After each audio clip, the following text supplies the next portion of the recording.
আমরা অবস্থান করছি সিরোইল বাস টার্মিনালে। গতদিন যেটা জানিয়েছিলাম যে গত 25 সেপ্টেম্বর রাত 8টা থেকে পরিবহন মালিক যারা আছেন তারা হঠাৎ করে পরিবহন ধর্মঘট চালাচ্ছে এবং তারা যেটা বলছে যে পরিবহন শ্রমিক যারা আছে তাদের বেতন বৃদ্ধির দাবিতে দাবি করা হয়েছে এবং সেই বেতন বৃদ্ধি করা হয়েছে, যে পরিমাণ বেতন বৃদ্ধি করা হয়েছে সেই টাকা দিয়ে তাদের পরিবহন রাস্তায় গাড়ি চালানো সম্ভব না। তারা লাভের মুক্ত দেখবেনই না, বরং লস করবেন বলে তারা জানিয়েছেন।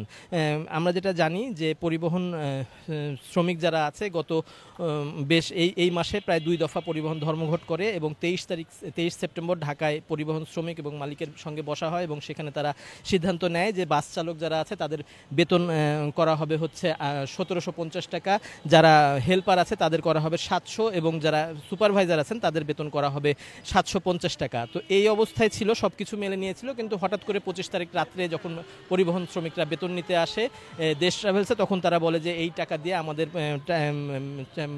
শ্রমিক চালানো সম্ভব না।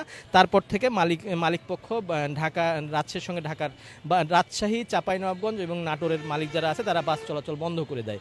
তো এই অবস্থা। তো এখন পরিবহন শ্রমিকরা যেটা বলছে যে তারা যদি এরকম তারা যে বেতনটা চাচ্ছে তারা সেটা যৌক্তিক। একতা নামের এখানে একটা পরিবহন আছে, সেই একতা পরিবহন তারা বাস এই রেটেই শ্রমিকদেরকে বেতন দিচ্ছে এবং পরিবহন চলছে একতা। আজকেও একতা যাত্রীদেরকে নিয়ে গেছে। তো এখানে সব বড় যেটা কথা বলা হচ্ছে যে এখানে দেশ ট্রাভেলস এবং ন্যাশনাল ট্রাভেলস আছে। দেশ এবং ন্যাশনাল ট্রাভেলস এবং হচ্ছে গ্রামীণ ট্রাভেলস আর হানিফ, তারা মূলত বাস চালাতে অস্বীকার করছে। তবে সাধারণ যেসব গাড়ি আছে, লোকাল যেসব গাড়ি আছে সেগুলোতে ঢাকায় যাচ্ছে, কিন্তু এসব গাড়িতে ঢাকায় যেতে সময় লাগছে।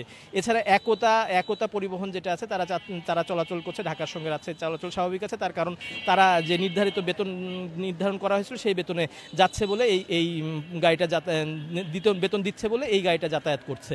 তো এখন পর্যন্ত বলা যাচ্ছে না পরিবহন কখন নাগাদ স্বাভাবিক হবে, কেননা আজকে হানিফের যিনি মালিক আছে তিনি দেশের বাইরে আছেন, তিনি আসার পর পরিবহন মালিকদের সঙ্গে বসে এই বিষয়ে সিদ্ধান্ত নেবেন। তারপরে জানা যাবে যে আসলে পরিবহন চলবে কিনা। তো রাজশাহীর বাস টার্মিনাল থেকে পরিবহন ধর্মঘট নিয়ে এই ছিল আমার কাছে সর্বশেষ।